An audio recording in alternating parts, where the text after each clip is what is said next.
Okay, hello. Today, in my first video for a little while, I'm going to show you a little tutorial on how to make a YouTube background much like this one. I'll just give you a quick walkthrough. 2 lightning bolts on this side, 2 lightning bolts on that side.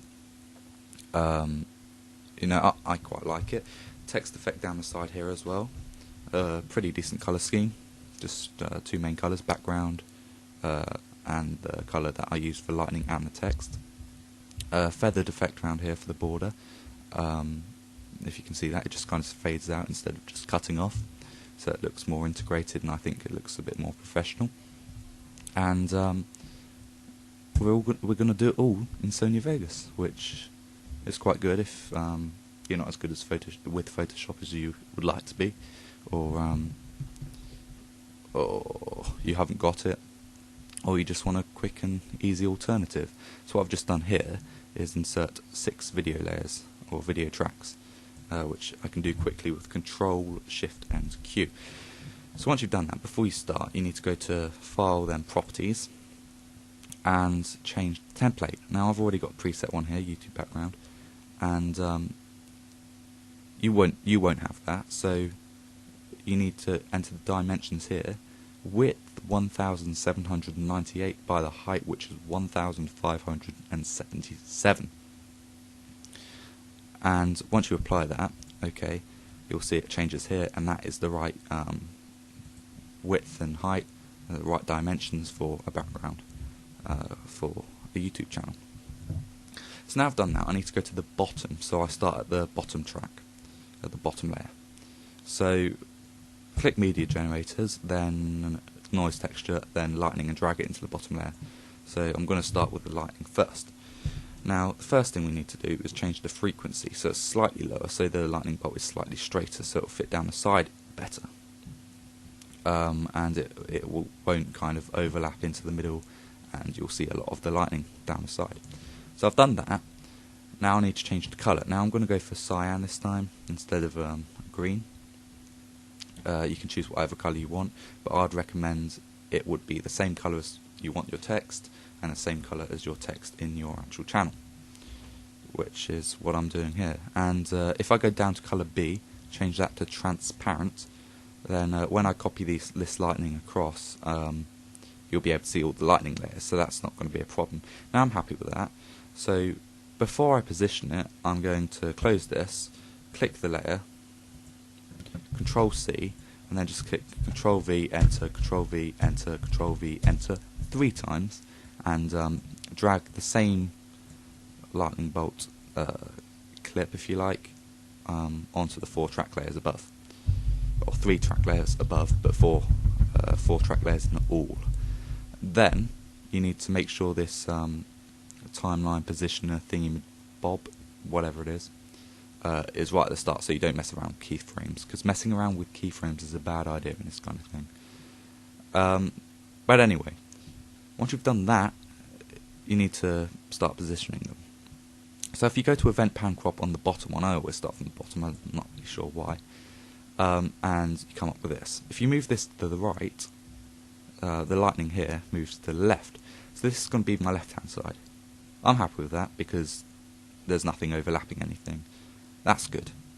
So now I'm going to go to the next layer up and move this one to the left. Oh no, it overlaps, I can't really see 2 lightning bolts. But that doesn't matter, because if you click Generated Media here and edit it, change the progress in degrees slightly, so it doesn't overlap so much, and then you can reposition it afterwards.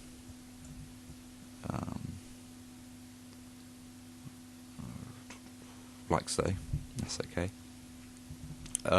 Then they won't overlap and they'll kind of cross over each other, and I think it looks pretty good. The third one up, second from the bottom, you need to go back to Event Pan Crop, and this time you want to move it to the right hand side. So you can do that by moving this to the left. So there we go, it's on the left, right hand side.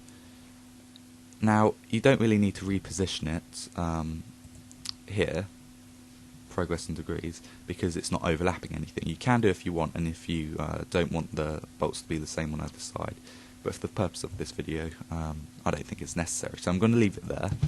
And now we're going to the top layer. Now on top layer, if we just move it to the right hand side again, oh no, it overlaps.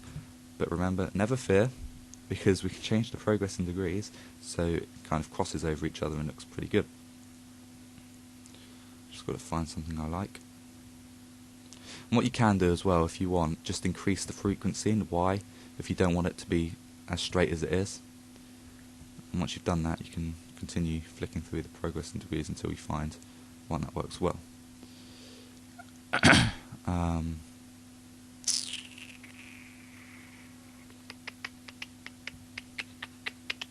That one's okay, but what I'm going to do is reposition it slightly so it crosses it over slightly more. There we go.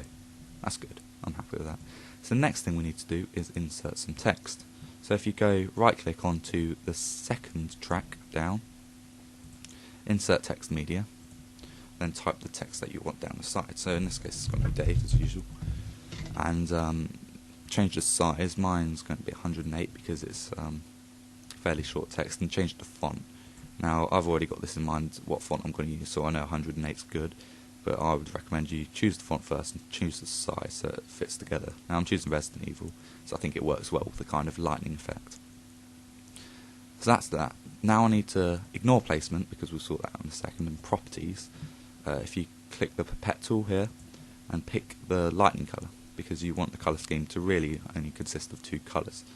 You can go for more if you think it will work, but that's up to you. Now we're going to ignore effects for now until we reposition it.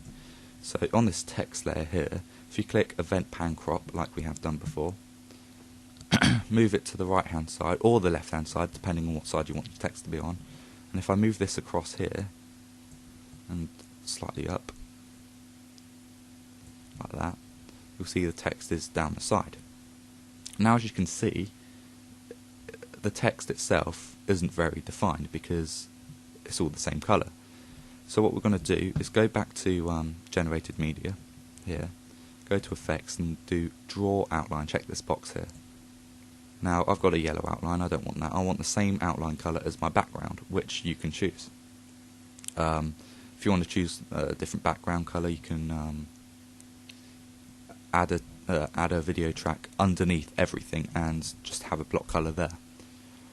Or you can save it as a PNG file, which I'll explain a bit later. So I've got a black outline here. If I just change it so it's slightly wider, and I've got a slightly bigger feather, now the text itself is more defined, so I can read it easier.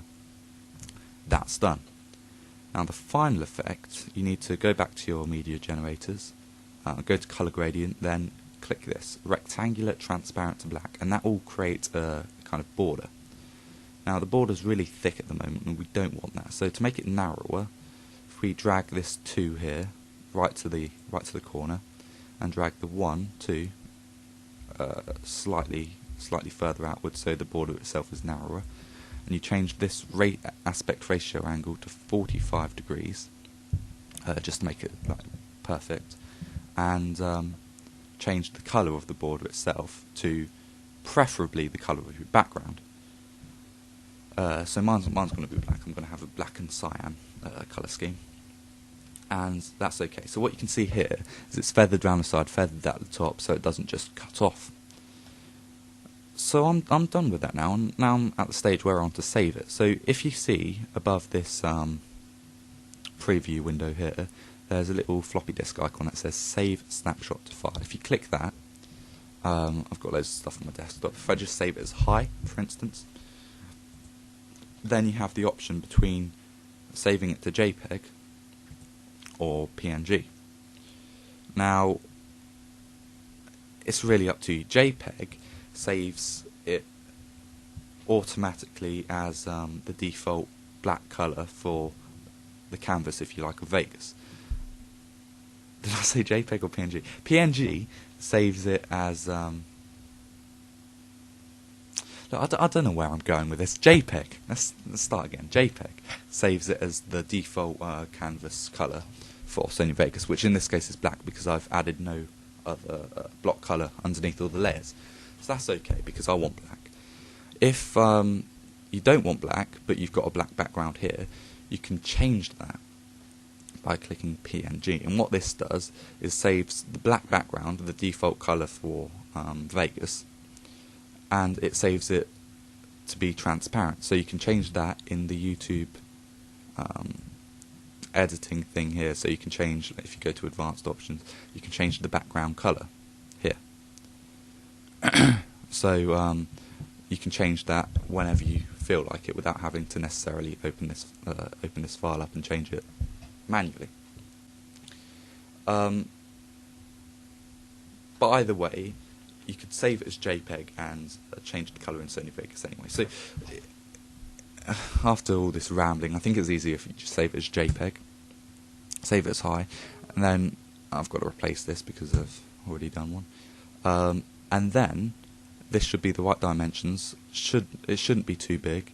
Should all be the right sizes and everything for you to upload here. Choose file, and it should work with your YouTube background. So I hope that's kind of simple. I hope it's useful. I hope it's constructive, and I hope you know it can help. It can help you guys in creating a simple, quick, easy YouTube background. So thank you for watching, and I'll see you guys later.